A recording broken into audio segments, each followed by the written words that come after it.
You have this encyclopedia of everything, basketball, what it takes. How do you balance being dad and being able to help them? You don't want to get on their nerves too much because they'll tune you out. I mean, that's what 100%. Having kids is all about. They would tune you out. I definitely be on their nerves a lot, but that's me. That's me. I mean, I'm like that. My son, I don't know how decided he is if he wants to keep on hoops, but you know, like sometimes you know how it's like being a father. I'll say like, you know, Mateo, you got to get your elbow in and create this like line to the basket. And because I'm dad, not, you know, a former NBA player, he's like, well, that's not the only way you can do it.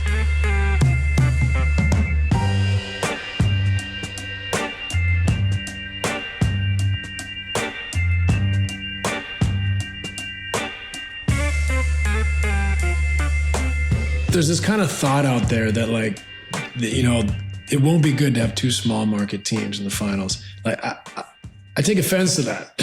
Like, you know, like look, I love big market legacy names, brands. I get why Lakers, Knicks, Celtics, you know, for sure. Warriors. I get it. And I love it. And it's great for our game.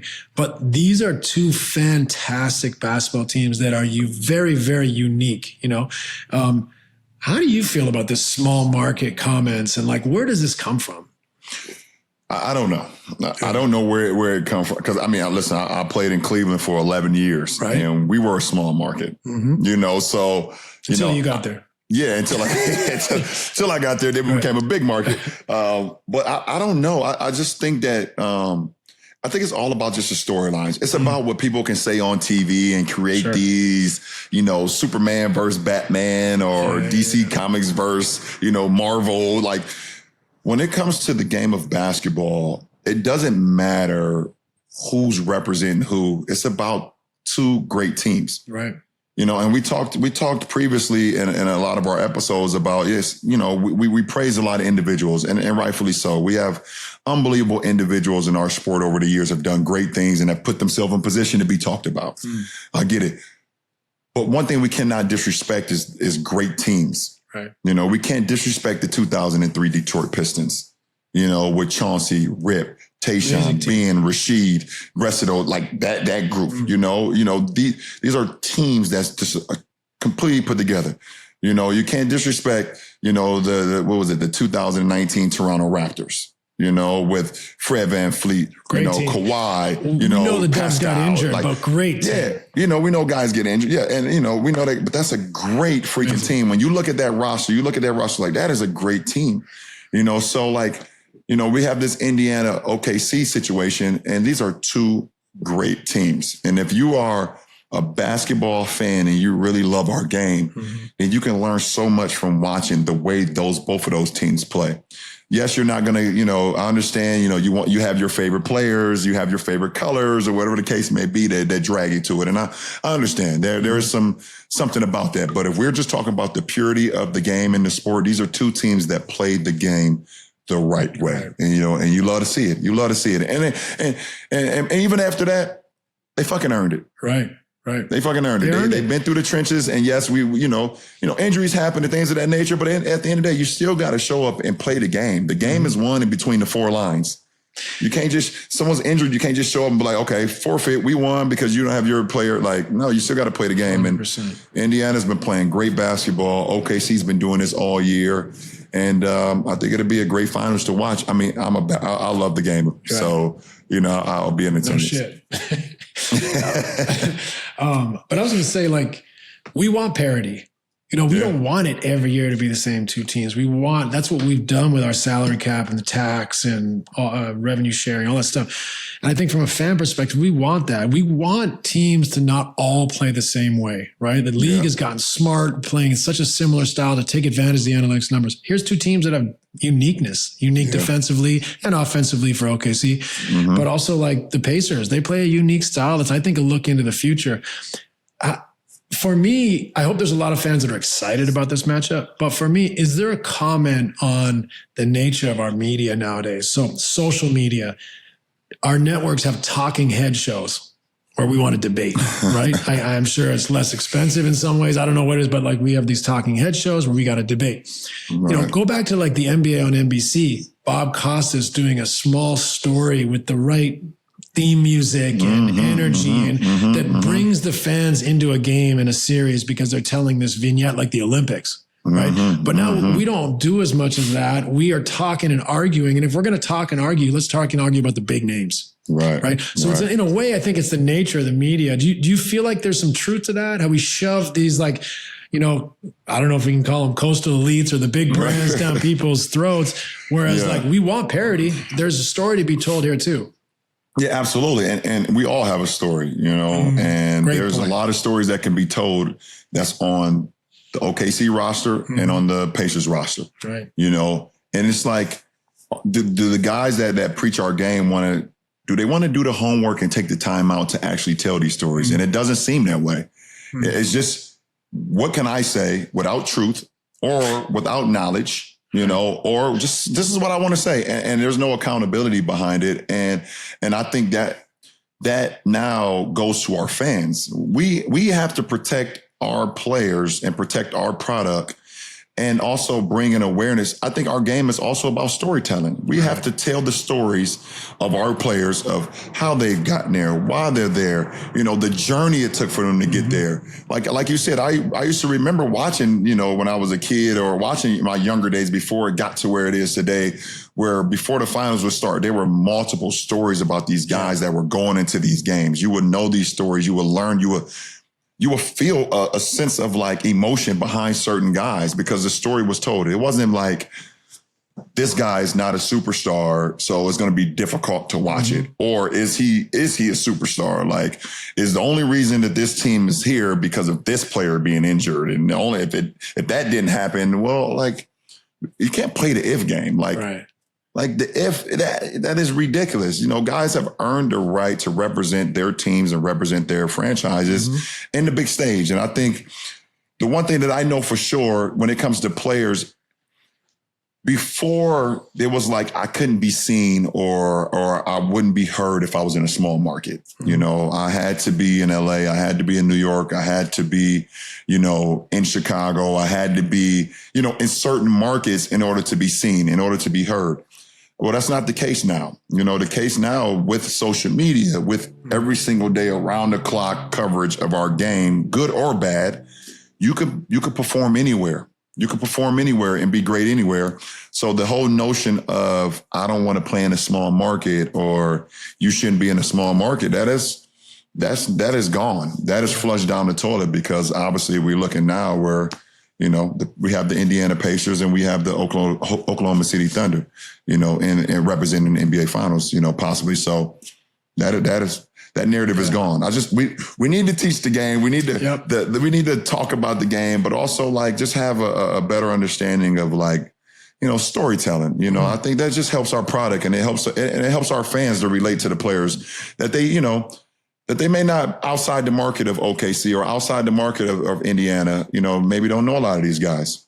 You make a great point. I think social media too, you think of the impact, like, has it made us lazy in a way in the storytelling? Because I can go to Shea's page and like, you know, see what he wore to the game, how he works out in the summer. I think I know him. But I like, that's not that's not really knowing him. Like, what are the ingredients that got him there? Then also like all the fake stuff on social, like, you know, we both have teenage boys, like the stuff that they hear and think is true about the NBA, and it's like, oh my goodness, absolutely not even in the world of true, is amazing. And I think so sometimes it's like, there's the misinformation, there's the clickbaity stuff, there's maybe that we've all gotten a little lazy, because I could just go, you know, to Hallie's page and see what he's up to, what he's like, quickly scroll it. I know him.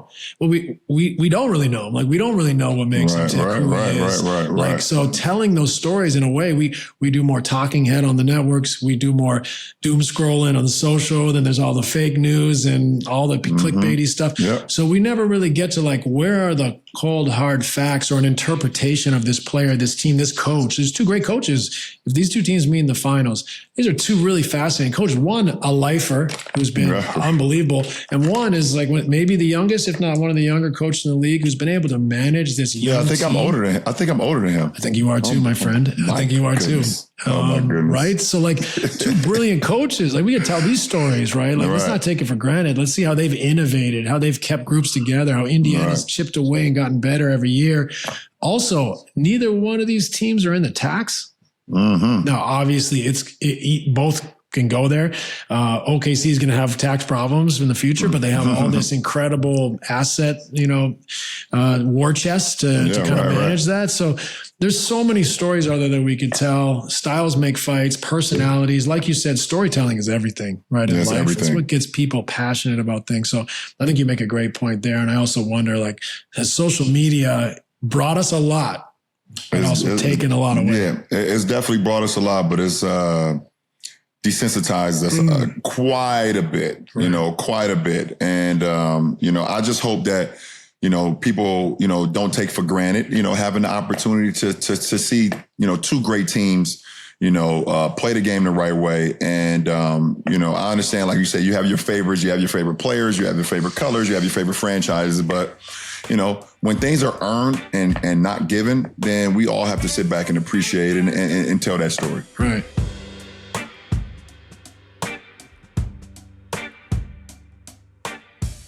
This episode is sponsored in part by American Express. American Express has taught me that finding the perfect restaurant is a lot like finding the perfect play. It's all about timing, research, and sometimes a great recommendation from someone you trust. Being on the road so much, I've become pretty particular about where I eat. My ideal spot is usually a local-owned place that has great energy where you can enjoy an amazing meal while having a great conversation. Sometimes it's that new fusion spot everyone's talking about. Others, it's just a little spot a friend recommended. With Amex Gold, you earn 4 times membership rewards points on purchases at restaurants, on up to $50,000 in purchases per year. So you can get rewarded for dining at some of the hottest restaurants in town and earn up to $100 back annually on eligible purchases at U.S. Resi restaurants. Enrollment required. That's the powerful backing of American Express. Terms apply. Learn more at americanexpress.com/withAmex.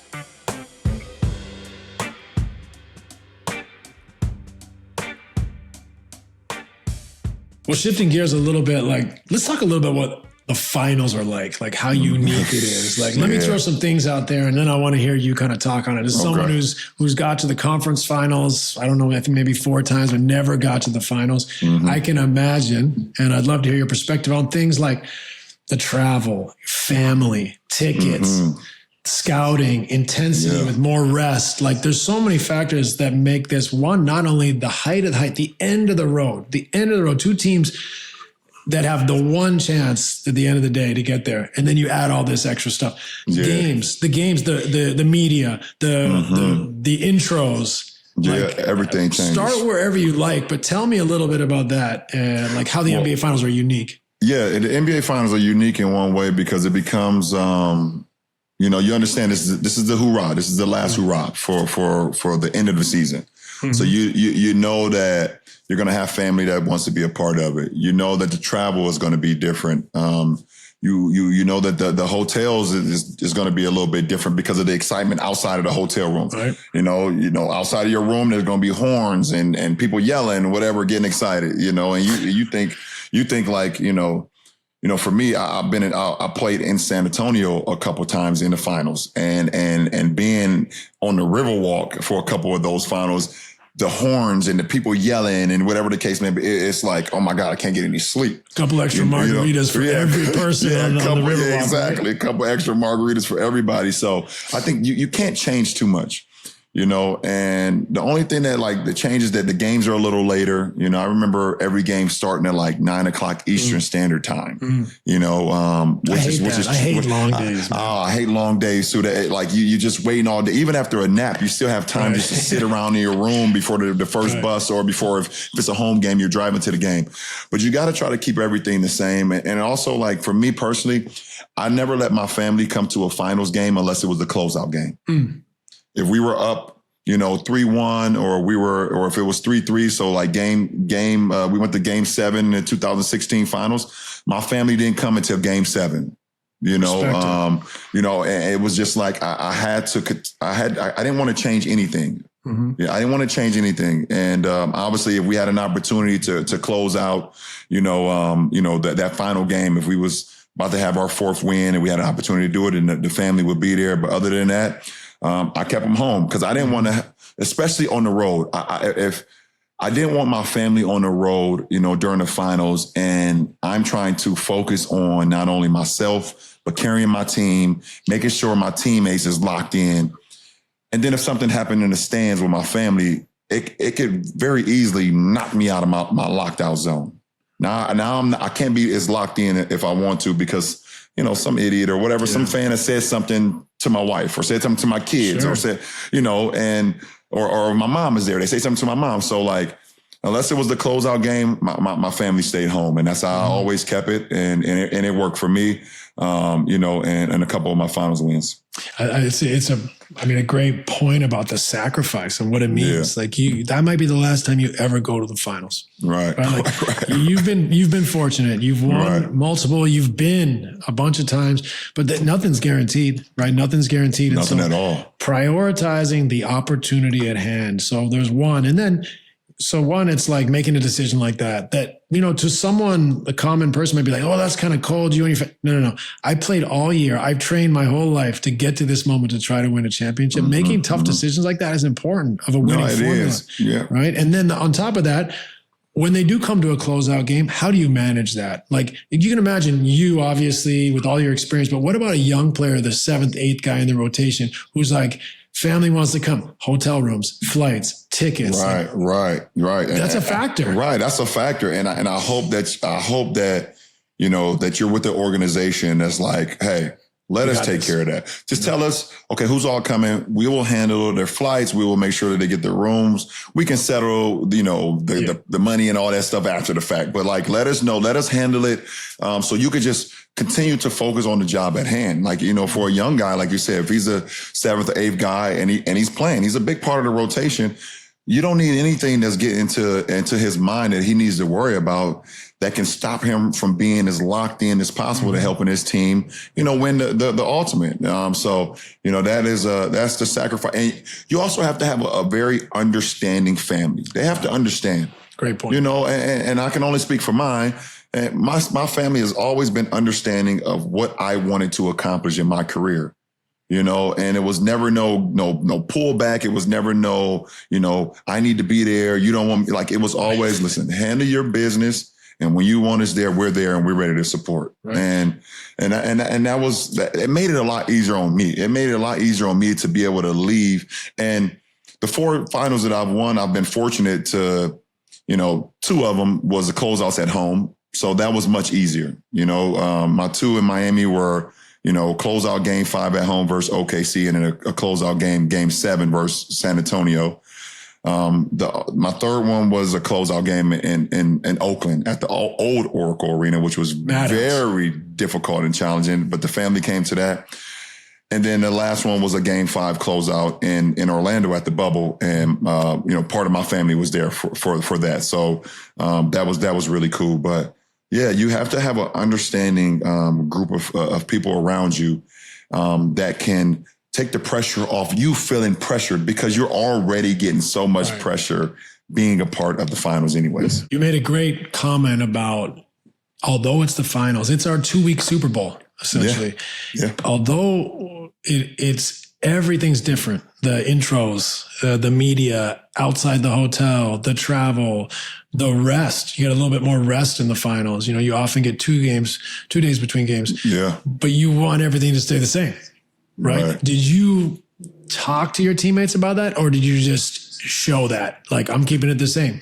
Yeah, over the years, I definitely talked to them about it. How do you manage your time? Because there are extra, there's idle times. Like you said, it's 2 days in between, and there's one day that you have to fly in just to do media. Yep. They really just block off the whole court. Right. And there's tables set up, and you're sitting there. It's like All-Star Weekend. It's like All-Star Weekend all over again, and it can be annoying. But if I had to give one piece of advice though, as much as it is annoying, just you take full advantage of it because It's not promised. Like you said, it's not promised that you can get there every year or multiple years. You just got to take full advantage of it, but also just keep the main thing the main thing. And that's one of the things that I learned from Pat Riley. Like he just always would say, like, listen, we're here for a reason. We're here to do a job, enjoy it, but keep the main thing the main thing, and if you're able to do that, I think it gives you even a little bit more, than if your opponent is not keeping the main thing, So, that's what I've always kind of trying to keep my guys focused on that. Like we're here to do a job. We're right here. Yeah. These are going to be the hardest possible 4 games that we could possibly win in your life. There's never going to be a harder time than right now, So let's just try to keep the main thing, enjoy it, have fun. It's going to be a little different. It's going to be like All-Star Weekend if you've been there. It's going to be like, and I've heard like NFL guys say that they hate the Super Bowl. They hate the Super Bowl. There's guys I've seen that said when they won it, they hated the Super Bowl because it didn't feel like it didn't feel like a game. It felt like a business. It felt like it was just like bring us here, show and pony, dog and pony show, and it didn't feel like a regular game. And sometimes it could feel that way, throughout the course of the finals, but it's fun. I tell you that. It is very fun. Once you're on the floor, it's fun. Those lights are bright, and that's when competitors love it the most. Yep. But you bring up a good point. There's an advantage to be had potentially in managing all that, managing the 2 days in between, managing the families, managing your approach. There's nervous energy. And when you have 2 days and nervous energy, sometimes it can be the wrong approach. Yeah, for sure. You can get an advantage, obviously, just in how you manage your approach to the finals. Yep. And you said it right. It becomes an advantage of how you manage your approach. For facts. That's a fact. Tell me a little bit about the bubble. Like the bubble's the bubble. I'd love to hear that, but then playing the finals in the bubble, where like you literally are going back to the same hotel. Or maybe 2 different hotels on the same property? Or? Was the Heat? And I don't no, I think the Heat was in our hotel. And so like you're getting on a bus right next to their bus and you're like literally going back to the same place. And yeah, going back to the same place. You, every morning you have to get tested in the morning. You might bump into them in the courtyard when you're eating. That's another part of like, that's mental warfare. Right. It's another level of being even more. Yeah, it's no escape. It's like, okay, I've battled this guy. He's pushed me. He's cursed me out. It's a physical game. And then when it's time for me to finally relax and go back and have a glass of wine, I'm bumping into this guy in the elevator. Right. And you got to ride up with him for I got to ride up 40 floors to get up to my room. It's another set of mental warfare. And it's like, who's going to be the one who's going to be the one that falls? Who's going to blink? And like, that was a very challenging, difficult thing because you just don't want to be around the competition until I get on the floor. Yeah, you want to save it for when it counts. Yeah, you want to save it for when it counts. So that's exactly what it was. So different. It's challenging for sure. And you said your family came to that, the whole thing? Or my family didn't come to the whole thing, but they, and during the bubble, they had to be there at least a week to quarantine. Yep. And then they were able to, so they were there. You had to be there like a week before they could even see us. So they're in their rooms for a week just to be able to come to a game. Yeah, they couldn't come out of their room. Nope, and it was off campus too. It wasn't even in the property where we were. They stayed off campus, so they would have to be there for a week to 10 days in their rooms. They have to stay with their parties that was over there who also came down at the same time. And that was so you had to bring them in like 2 weeks beforehand before the games even started. Yes. And practicing in the finals. So like the media had to quarantine, were they there or was that all on Zoom? No, they were there.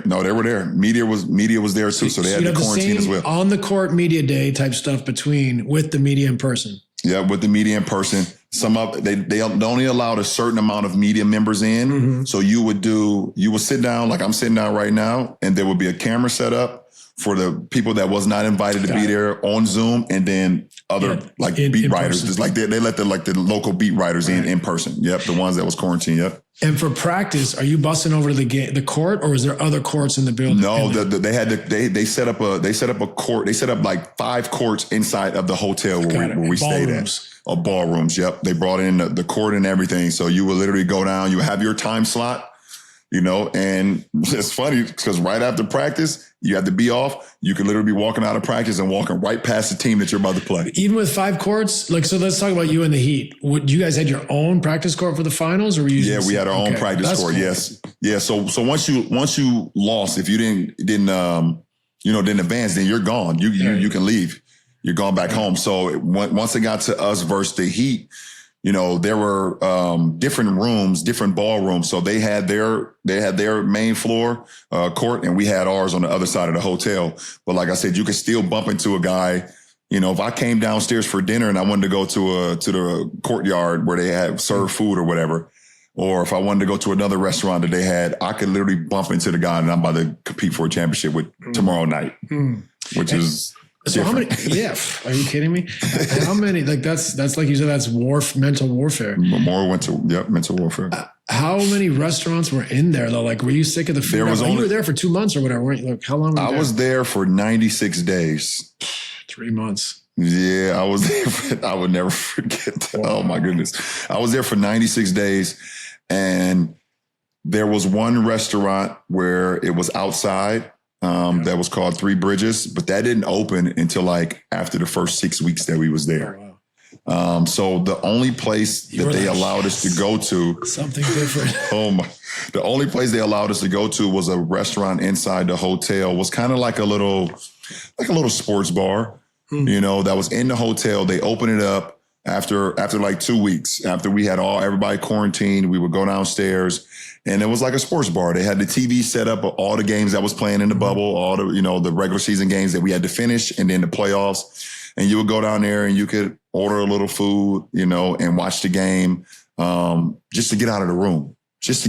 And that's all we actually wanted, was to get out of the damn room, So yeah, that's all. It was only like two places. Of all the things, being in a bubble for 96 days, I'm thinking about the food. Like, how do you get it just something different all the time? And like how that would play a toll on you. Oh man, it played a toll on my body for sure. Because I eat I have a set regime about what I eat, especially during the playoffs. You just it was certain quality of food and certain quality of, produce and greens and things that I know that has my engine running, that it was not available to you. Not a part of so it. you just had to figure it out. You had to figure it out. And what about that's crazy. 96 days, finals, playing for a ring, and it's the same garden salad. I don't know. Right?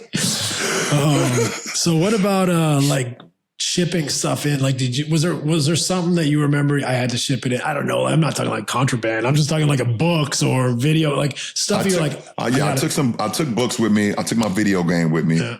But one thing I did ship in, I ordered a wine freezer. Okay. Yeah. Wine fridge. And priorities. I ordered a bunch of fucking wine. There you go. I promise you. Yes, that kept me. I have a photo in my phone that I'll show you one day.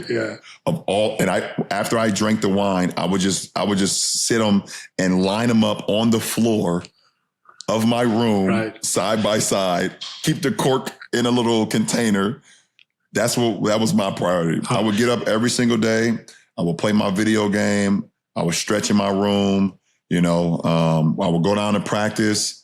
I would do a little reading in my meantime. I would call home, because they wasn't there for, family couldn't come for like the first 6 to 8 weeks. And then at night I will open up a bottle of wine, man. Yes, that was it. It's like Castaway vibes. But it was like wine. Castaway vibes. Yeah, man. And then it got to a point where they started allowing us to get out of the rooms.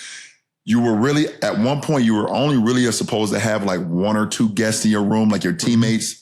Mm-hmm. We kind of broke the rule one time and squads up in there. Yeah, we just squatted in everybody's room and like played cards. And one thing about it, it was definitely a crazy bonding experience because it was just us.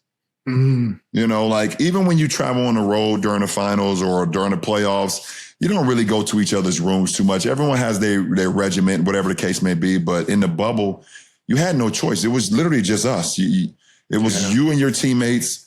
And the coaching staff was there. It's like, bro, can I pull up, bro? Like, come have a glass of wine with me. Again, we gotta do something. Yeah, we gotta do something. Like, my kids are not here. My wife is not here. Like, bro, just Yo, I'm about to pull up to your room. What you doing? Nothing. Same thing I did yesterday. Same thing. So it was a mental. Oh man, that if you couldn't sustain your focus and your mental wavered a little bit, then the bubble was definitely not for you. It was not for you. Well, it's a king's flex to have a wine cellar in the bubble. So kudos to you. Kudos to you for that. I needed it. I'd have been right there with you. Yeah, for sure.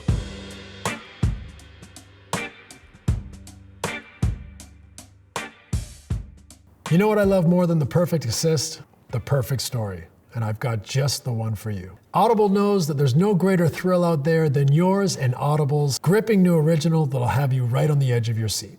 Jon Hamm stars as Jack Bergen in The Big Fix, a Jack Bergen mystery. Think you know the story of Dodger Stadium? Think again. This noir thriller follows Jack, an ex-FBI agent brought back into the game by an old flame, to investigate a murder case that's not what it seems. What starts as a simple homicide investigation unravels into a complex web of conspiracy surrounding a Mexican-American community and the construction of Dodger Stadium. Trust me, this one's a game changer featuring an all-star cast, including Ana de la Reguera, Omar Epps, and Aaliyah Shawkat, with a special appearance from John Slattery. From the brilliant mind of John Mankiewicz and the director Aaron Lipstadt comes a story that will keep you on the edge of your seat. Like any great play, timing is everything, and now's the time to listen. Go to audible.com/thebigfix and listen now. That's audible.com/thebigfix.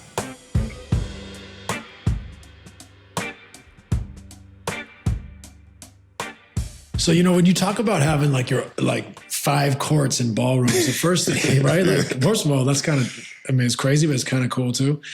I think about you can get reps whenever you want almost, especially as teams start going home. You can. It's like this little, although the bubble must have drove you crazy in some ways, it's like, what an incredible place for you to do everything you can to prepare, leave no stone unturned for the young guys to develop. You're just there to hoop. Some people say it's like the purest form of basketball being in the bubble, like this experiment in a way. And then others it's not real. At the end of the day, you're human beings competing. It doesn't matter if you're competing on the moon or in the bubble. Yeah, for sure. And I believe it was like, I agree with a lot of people say when it's the purest form of hoops, it was strictly basketball. We're all have the ability to do whatever we want in life. We've made a bunch of money. We have all the access, that's gone in the bubble. You can't just, I'm about to go to a restaurant or I'm about to do this or I have this. You can't do none of that. Everything in the bubble was strictly about basketball. And obviously we was there, talking about a lot of the off the court things that was going on, the social injustice and the police brutality and stuff, all that, rightfully so. But when the basketball portion was the focus, that's all it was. So you could go downstairs, you had an opportunity to go downstairs and just work on your game, or, they made these, they brought, weight rooms in where you can go just be in a weight room, or if you want a cold plunges, you could, but it was strictly basketball. And it was all about of all my championships I've won, that level of focus. How long can you maintain your focus in order to get the job done? Because you have all the reasons if you want to get out of focus, because you're so accustomed to a certain lifestyle that you the hell with this. I don't want to do this. Why am I here? I don't want to be a part of this. This is not what, I can't get a certain meal. I can't do this. I can't see my family. I can't lock in on and you can very easily get out of why you're there. And that wasn't, once I got there and I knew the team that we had and I knew what we was capable of, once I locked in, I was it's survival of the fittest right now. And I'm locking in, and let's hit it. Let's hit it. That's where it led me was you have everything right there. You have no choice, right? I got, like you said, you got the cold tubs and hot tubs and compression units. You got a court, you got a weight room. Like you just have to go downstairs. You don't have to get in the car. You don't have to do anything, right? Mm-hmm. So you have this all access, easy access ability to maximize basketball. Other than obviously, like you said, like maybe not all the produce, or, but like you got a day. The challenge comes in that 96 days. So yeah, man, you have it all in front of you, but the mental approach, the toughness, the resilience. Maybe talk a little bit about the days when you'd had enough. Yeah, I mean, it crosses your mind every day, Steve. I'm not even, it crosses your mind every day because you're like, this is what we doing? Like, what we doing? Like, what are we really how has doing? Life like, got me here? How am I at this point? Like my wife is not there. My kids are not there. FaceTime, thank you. Steve Jobs, late great rest his soul, but thank you. But like, you're not having that, you're not having that comfort zone, so, you're going through the rest of the regular season. And once the postseason start, we started out with Portland, and then the second round was versus Houston, and then the Western Finals was versus Denver, and it gets to a point as you keep advancing, you're like we're here, y'all. Yeah. We're here. The games are going to keep going. We're here and we're playing good basketball. What the fuck else are we all going to do? Right. You're going to go home. And by the way, the world is here in quarantine. It's not like we can go home and now all of a sudden you can just go start doing things. Yeah. So why not accomplish something that we all have been wanting to do before the shutdown anyways? Great point. Okay, you're going to go home. You'll be in your home. You get to see your family. You get to see your kids. That's there. That's in the home. Okay, yes, I can attest to that. I agree. But we're here and we have a great team and there's a Larry O'Brien trophy to be won and we have the ability to do it. Why not fucking do it? Like, let's do it. I know this is not what we're accustomed to. I agree.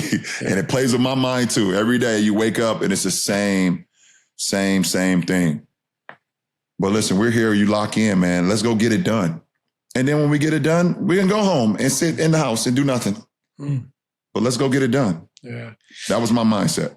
Yeah. And obviously it shows that you persevered. You guys got over the line. Not all teams did. Did it also give you life in a weird way? Not every team went to the bubble, did they? No, not every team went to the bubble. Yeah. So you start out with, whatever, not the whole league. You start out with most of the league. Then you get to the playoffs, teams go home. And after the first round, teams go home. Right. So did it give you life almost as like Survivor? Like teams are heading out and going home? That point was really cool. Yeah. That you just kick someone off the island. If you win now, you kick someone off the island and now it feels like the air is getting a little bit more clearer. Right. Less guys is there to pollute the air. Or whatever. I don't have to see his ass in the elevator. Right. I don't have to see him no more. So they had 3 different areas. I think the teams that were ranked higher got to stay in certain hotels. And then the teams that were ranked kind of lower stayed in these casitas. That was Hunger Games. Yeah, it was like Hunger Games for real. So they had this whole community and if you stayed in the hotel, you were not allowed to go over to where they were staying at, because they had their own setup as far as, getting tested every morning, whatever the case may be. But as you played teams, and you beat them, they basically was off the island. So it became a pride thing. You was let's get them off the island. Let's get them out of here. So it's just us, and it definitely gave you a sense of pride for sure. And then winning it, what does it look like? What you win a championship in the bubble and then you go back to the hotel and you throw a party. What was that like? The one team goes home and cries in their room. The other team has a party in the bubble. Oh my goodness. Yeah. We won it. And we went back to the room. I started packing, which was very different. I went back to my room and started packing my shit. That's amazing. I started throwing the stuff. I was let me get some. I can't wait to get the hell out of here. Yeah. And then they had the little after party downstairs at the little outdoor place, and we all went there and celebrated with the family and had drinks, and it was fun. You got an opportunity to finally see your family. Everybody was excited and happy, and shit, we had won a championship. Yeah. So I didn't take that for granted. That was an amazing feat. But I was I'm ready to get the hell out of here. It's been 96 days. I cannot wait to get home. Oh, my goodness. But in a way, that celebration will be like obviously you have a celebration in Miami or Cleveland. Mm-hmm. It's going to be off the charts. It's going to be exciting. Like the city's there, but there must be something special about it's just us. Like it was. There's no like the extended families and friends and guests in the city, and it's just you guys spending that great time together. Yeah, because we had built that time that, like you said, that was a combination of 96 days with just us, and to be able to, last and finish it with the Larry O'Brien trophy. Like you had a sense of like, sentiment. Like you was like, oh shit, this is very like, you saw AD crying. Yeah. You saw AD crying when we won it, and was he crying because he won? Because he gets to go home, or because he's like, this is enough. I got to get the hell out of here. Oh my God. It was probably emotions of all of it, like everything, like everyone's excitement was about all of it, you know? So, but it was definitely pretty cool, man. And it's something that obviously I would never forget, being a part of the bubble, us winning it there, and just being with that group of guys, for that amount of time. It's a very prideful thing for sure. Oh, thanks for sharing that. Because honestly, I can't imagine what that would be like. Yeah, and nobody can, man. It's almost like you had to be there. Like I don't think people you can't fathom what that looks like unless you've been there, man. It was some different shit. That's for sure. That's amazing. That's great.